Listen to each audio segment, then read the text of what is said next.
স্বাগত দীপ্ত সংবাদে। আপনাদের সঙ্গে আছি আমি নাহিদ আশরাফ রাজীব। নিখোঁজের 7 দিন পর ঝিনাইদহ 4 আসনের সংসদ সদস্য আনোয়ারুল আজিম আনারের মরদেহ উদ্ধার করেছে ভারতীয় পুলিশ। এ ঘটনায় দুজনকে আটক করা হয়েছে। আজ কলকাতার নিউ টাউনের সঞ্জীবনী গার্ডেন এলাকা থেকে তার মরদেহ উদ্ধার করা হয়। 12 মে চিকিৎসার জন্য ভারতে যাওয়ার পর 16 মে থেকে তিনি নিখোঁজ ছিলেন।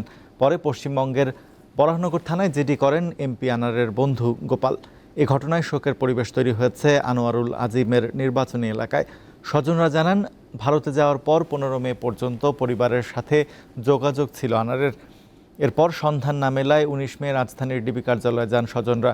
এমপি আনারের খোঁজ পেতে গোয়েন্দা পুলিশের সহায়তা চান তারা। এ বিষয়ে বিস্তারিত জানাতে ঝিনাইদহ থেকে যোগ দিচ্ছেন সহকর্মী শাহরিয়ার আলম।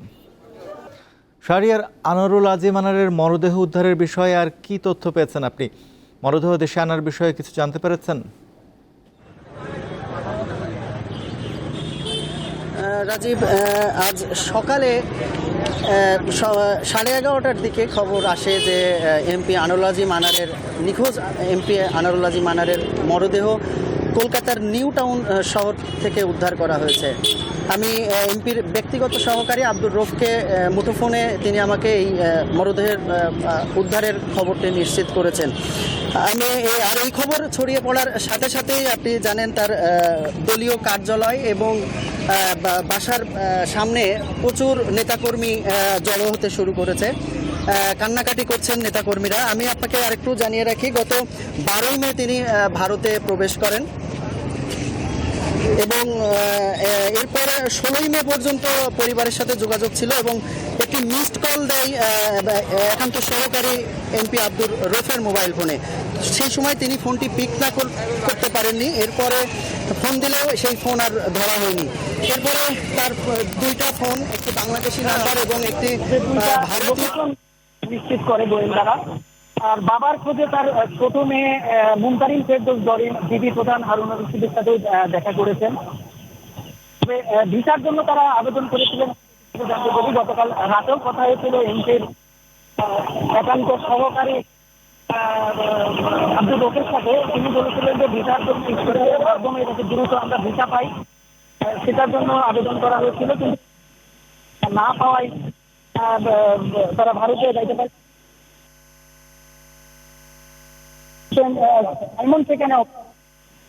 তার মরদেহ কখন এলাকায় আসবে এটা এখন পর্যন্ত নিশ্চিত না, কিন্তু হয়তো তার মরদেহ উদ্ধার নিজ এলাকায়। এই ছিল রাজীব সর্বশেষ। ঝিনাইদহ থেকে আমাদের সঙ্গে যুক্ত ছিলেন সহকর্মী শাহরিয়ার আলম। বৌদ্ধ ধর্মাবলম্বীদের প্রধান ধর্মীয় উৎসব শুভ বুদ্ধ পূর্ণিমা আজ। এ উপলক্ষে নানা কর্মসূচি পালন করছে বৌদ্ধ ধর্মাবলম্বীরা। গৌতম বুদ্ধের জন্ম, বোধিলাভ ও মহাপরিনির্বাণ লাভ, এই 3 স্মৃতি বিজড়িত বৈশাখী পূর্ণিমা বৌদ্ধ সম্প্রদায়ের কাছে বুদ্ধ পূর্ণিমা নামে পরিচিত। এ উপলক্ষে আয়োজিত দিনব্যাপী কর্মসূচির মধ্যে রয়েছে সমবেত প্রার্থনা, প্রদীপ প্রজ্বলন, শান্তি শোভাযাত্রা, ধর্মীয় আলোচনা, বুদ্ধ পূজা, শিবলি পূজা ও সংঘদান। এছাড়াও অষ্ট পরিষ্কার সহ আলোচনা সভা, ধ্যান ও বুদ্ধ পূজা অনুষ্ঠিত হচ্ছে। মানবজাতির সর্বাঙ্গীন শান্তি ও মঙ্গল কামনায় বিশেষ প্রার্থনার আয়োজন করা হয়েছে। বুদ্ধ পূজার পাশাপাশি পঞ্চশীল, অষ্টশীল, সূত্রপাঠ, সূত্রশ্রবণ ও সমবেত প্রার্থনা অনুষ্ঠিত হচ্ছে।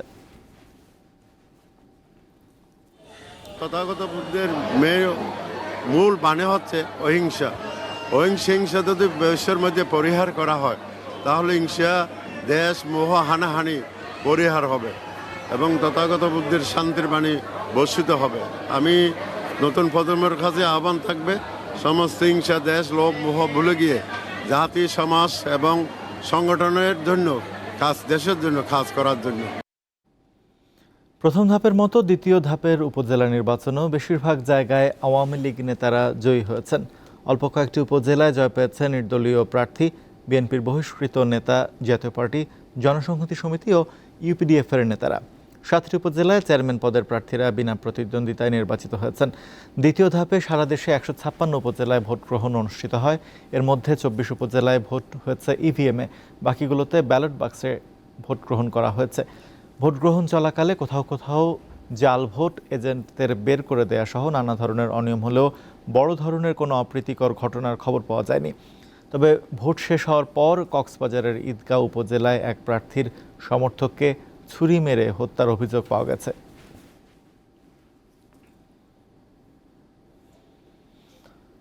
ময়মনসিংহের ত্রিশালে স্ত্রী ও 2 সন্তানকে হত্যার অভিযোগ উঠেছে স্বামী আলী হোসেনের বিরুদ্ধে।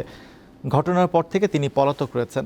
মঙ্গলবার বেলা 3:30টার দিকে ত্রিশাল উপজেলার রামপুর ইউনিয়নের কাকচর নয়াপাড়া গ্রামে একটি গর্ত খুঁড়ে 2 শিশু ও তাদের মায়ের মরদেহ উদ্ধার করে পুলিশ। নিহতরা হলেন আলী হোসেনের স্ত্রী আমেনা বেগম এবং তাদের 2 সন্তান 4 বছর বয়সী আবু বক্কর ও 2 বছরের আনাস। পুলিশ জানায়, গত বৃহস্পতিবার গার্মেন্টসে যাওয়ার কথা বলে বাড়ি থেকে বের হন আমেনা। এরপর আর খোঁজ পাওয়া যাচ্ছিল না। স্থানীয়রা জানান, শেয়াল গর্ত খুঁড়ে একটি মরদেহ বের করলে স্থানীয়রা তা দেখতে পায়। পুলিশকে খবর দিলে তারা মরদেহ উদ্ধার করে।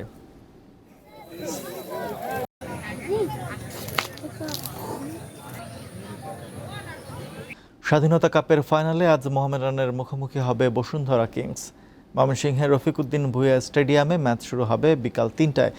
বাংলাদেশ প্রিমিয়ার লিগের শিরোপা জয়ের পর এবার ফেডারেশন কাপের 3য় শিরোপা ঘরে তুলতে মাঠে নামবে কিংস সেনারা। বর্তমান চ্যাম্পিয়ন মোহামেডানকে হারাতে পারলে ট্রেবল জয়ের স্বপ্ন পূরণ হবে অস্কার ব্রুজেনের দলের। গত মৌসুমে এই মোহামেডানের কাছে হেরে ফেডারেশন কাপের সেমিফাইনাল থেকে বিদায় নিয়েছিল বসুন্ধরা কিংস। মোহামেডানের সুযোগ থাকবে বসুন্ধরাকে হারিয়ে আবাহনীর সমান 12তম শিরোপা জয়ের। এই ছিল এখনকার মতো। আমাদের পরবর্তী সংবাদ বেলা 3টায় দেখার আমন্ত্রণ রইল। এছাড়া আরও তথ্য বিনোদনের সংবাদ পেতে যুক্ত থাকুন দীপ্ত টিভির ডিজিটাল প্ল্যাটফর্মগুলোতে।